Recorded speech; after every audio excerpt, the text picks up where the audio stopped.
Los Angeles, the 19th of January, 1981.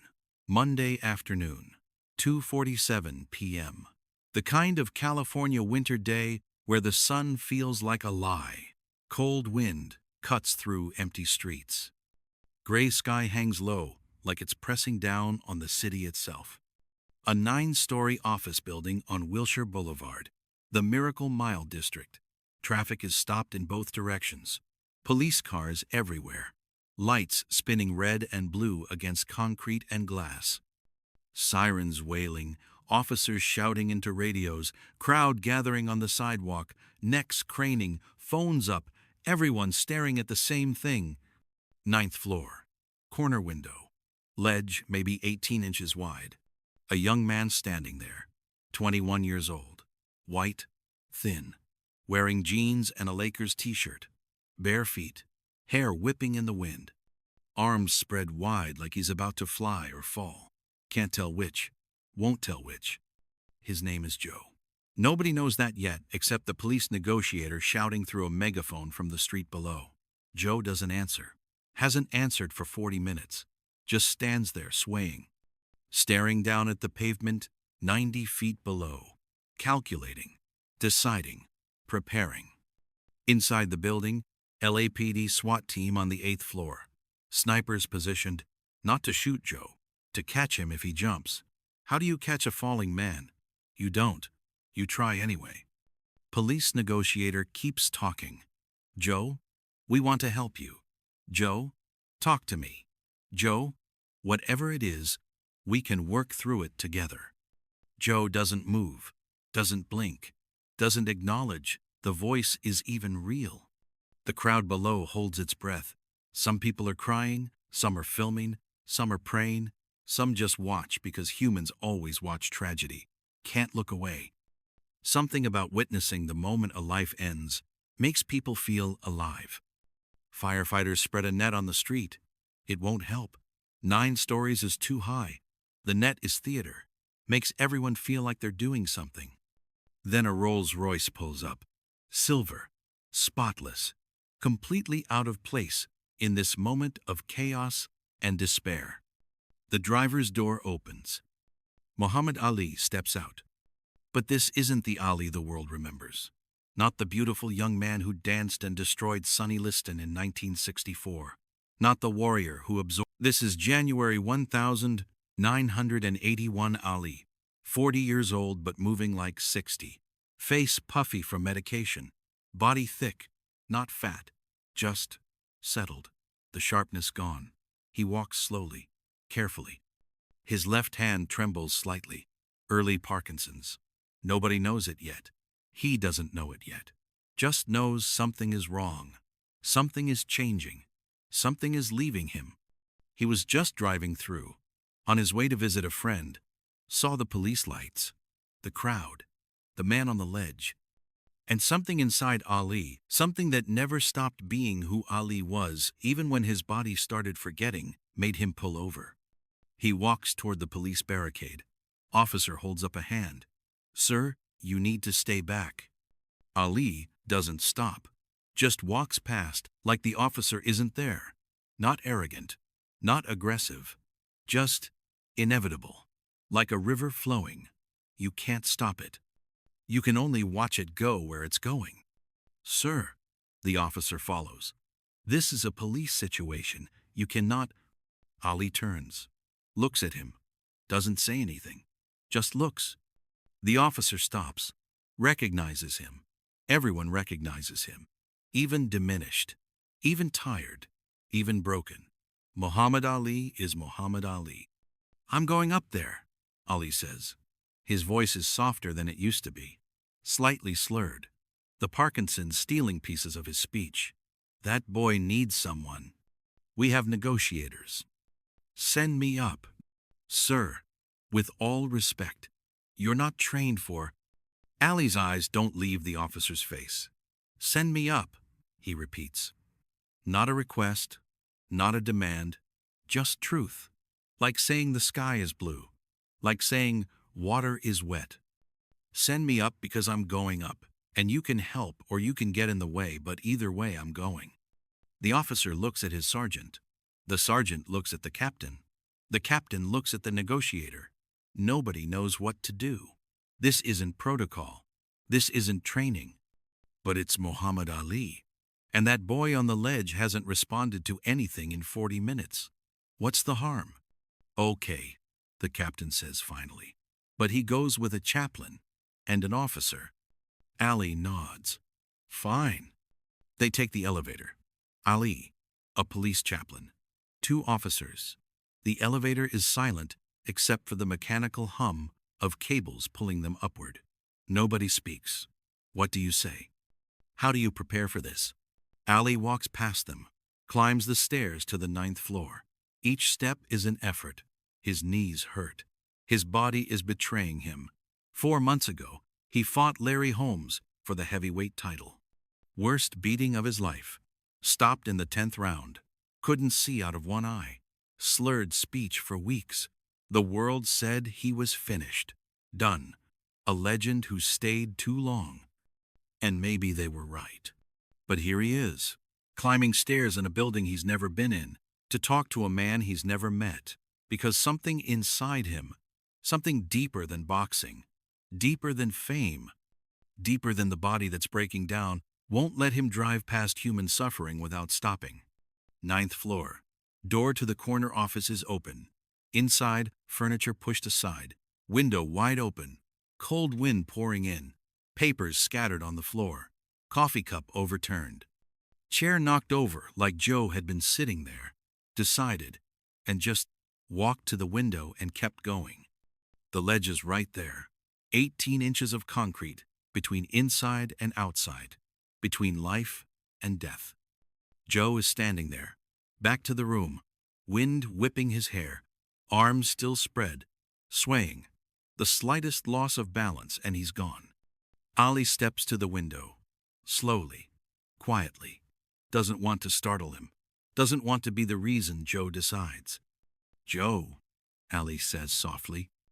Joe doesn't turn. Doesn't react. Joe, my name is Muhammad Ali. Still nothing. I want to talk to you. Go away. Joe's voice is flat. Empty. Like he already died and his body just hasn't figured it out yet. Can't do that, Ali says. He leans against the window frame. Casual. Like they're just 2 guys talking. Not like one of them is seconds from falling 9 stories. Too many people down there. If I leave, they'll think I failed. Can't have that. Joe almost laughs. Almost. You're Muhammad Ali. You don't fail. Lost to Larry Holmes 4 months ago. Lost to Trevor Berbick last month. Bodies falling apart. Can barely talk straight anymore. You tell me if that sounds like failure. Joe turns slightly. First time he's moved in 40 minutes. First time he's acknowledged anyone in the room. He looks at Ali. Really looks. Sees the puffy face. The trembling hands. The tired eyes. You're sick, Joe says. Yeah, Ali doesn't lie. Doesn't sugarcoat. Something's wrong. Don't know what yet. But, yeah, I'm sick. Then why are you here? Because I was driving past. And I saw you. And I thought, that boy needs someone. I don't need anyone. Everyone needs someone, Joe. You don't know me. Don't have to. I know what it feels like to be on a ledge. Ali pauses. Not like this. Not literally. But I've been there. That place where you think the only way forward is down. Where the pain is so loud you can't hear anything else. Where giving up feels like the only honest thing left to do. Joe stares at him. When? Lots of times. 1,967. They took my title. Banned me from boxing for refusing the draft. 3.5 years. Best years of my career. Gone. I was 25 years old. Thought I'd never fight again. Thought my life was over. Ali's voice cracks slightly. Thought about ending it. But you didn't. No. Because I figured, maybe there's something on the other side of this pain. Maybe if I keep going. Maybe if I just take one more step. Maybe it gets better. And it did. Got my title back. Fought Foreman. Fought Frazier. became what I was supposed to become. That's different.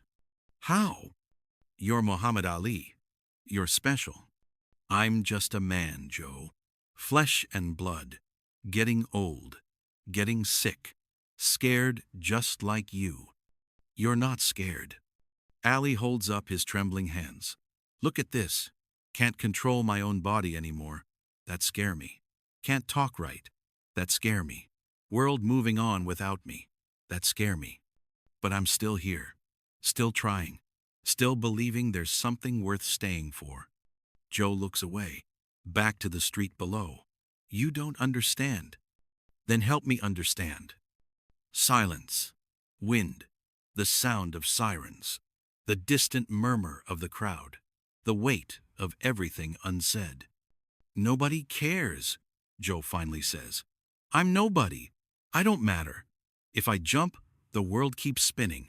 Nothing changes. Ali steps closer, right to the edge of the window, close enough to reach Joe if he needs to. You matter to me. You don't even know me. I know you're standing on that ledge. That's enough. That tells me everything I need to know. You're in pain. You're hurting. You think there's no way out. But there is, Joe. There always is. What if there isn't? Then we find one together. Joe turns, looks at Ali fully now, eyes wet. Why do you care? Because I'm supposed to care. Because I'm alive. Because you're alive. Because that's what humans do. We care about each other, even when it's hard. Especially when it's hard. I'm tired. I know. I can't do this anymore. I know. I just want it to stop. I know, Joe. I know. Ali's voice is so gentle, it almost disappears into the wind. But jumping doesn't stop the pain. It just passes it on to everyone who loves you.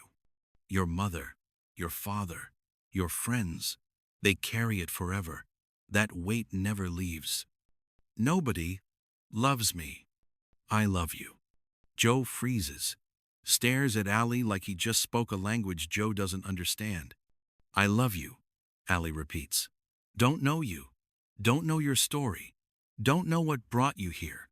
But I love you because you're human, because you're suffering, because you're standing on that ledge thinking you're alone, and I'm here to tell you, you're not. I see you. I hear you. I love you. Joe's face crumbles. All the hardness, all the resolve, all the decision to end it just crumbles. Tears pour down his face. His body shakes.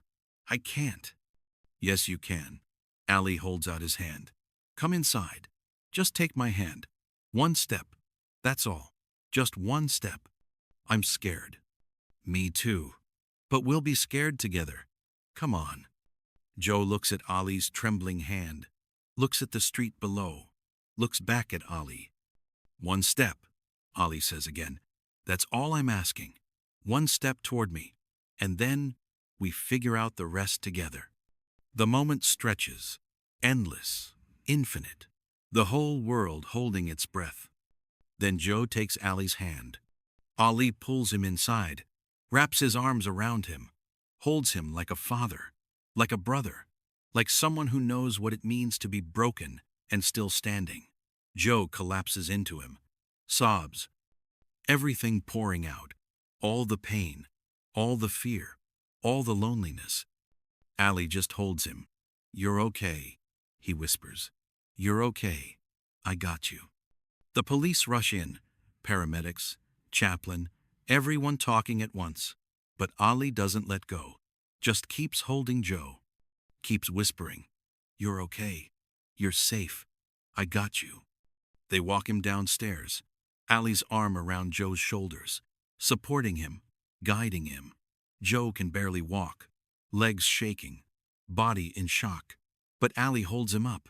When they step outside, the crowd erupts, cheering, crying, cameras flashing, reporters shouting questions. But Ali ignores all of it, just walks Joe to the ambulance, helps him inside, sits with him. Where are you taking him? Ali asks the paramedic. County General. Psych evaluation. Ali nods, looks at Joe. I'm coming with you. You don't have to. I'm coming with you. They ride in silence. Ali holding Joe's hand the whole way. Nobody speaks. Just the sound of the ambulance siren and the road beneath them, and two men who met on a ledge, finding their way back to solid ground. At the hospital, Ali stays until Joe is admitted. Stays until the doctors assure him Joe is safe. Stays until Joe is sleeping. Then he walks out into the waiting room, where Linda is waiting for him. She drove over the moment she heard. "How is he?" she asks. "Alive," Ali says simply. They walk to the car. Ali moves slowly, his body exhausted, his hands shaking more than before. But something in his eyes is different, clearer, lighter. "You okay?" Linda asks. Ali doesn't answer right away, just looks at the hospital behind him, thinks about Joe, thinks about the ledge, thinks about all the fights he won and all the fights he lost, and what it means to be great. "Yeah," he finally says, "I'm okay." Because here's what nobody tells you about that day. Muhammad Ali saved Joe, but Joe saved Ali too. 4 months earlier, Ali had lost to Larry Holmes. Worst beating of his career.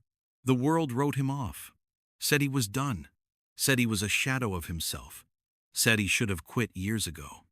And maybe they were right. Maybe his body was betraying him. Maybe his time was over. But that day on Wilshire Boulevard, Ali proved something the boxing ring never could. Greatness isn't about how hard you hit. It's about how gently you hold someone when they're breaking. Victory isn't about knockouts and titles and crowds chanting your name. It's about 8 minutes in a room with a stranger, convincing him that tomorrow might be worth seeing. Strength isn't power. It's showing up when your own body is falling apart and still finding the will to pull someone else back from the edge. The world remembers Ali for the rumble in the jungle, for the thriller in Manila, for floating like a butterfly and stinging like a bee. But the people who were on Wilshire Boulevard that day remember something else. They remember the day a broken legend climbed 9 stories to save a boy nobody else could reach. They remember the day Muhammad Ali proved that even when your hands shake and your speech slurs and your body betrays you, your heart can still be the greatest thing about you. Joe lived, got help, recovered. Years later, he named his son Muhammad. Not after the boxer, after the man who loved him when he couldn't love himself. That's the real victory. That's the real title. That's what makes someone the greatest of all time. Not the punches you throw, the hands you hold,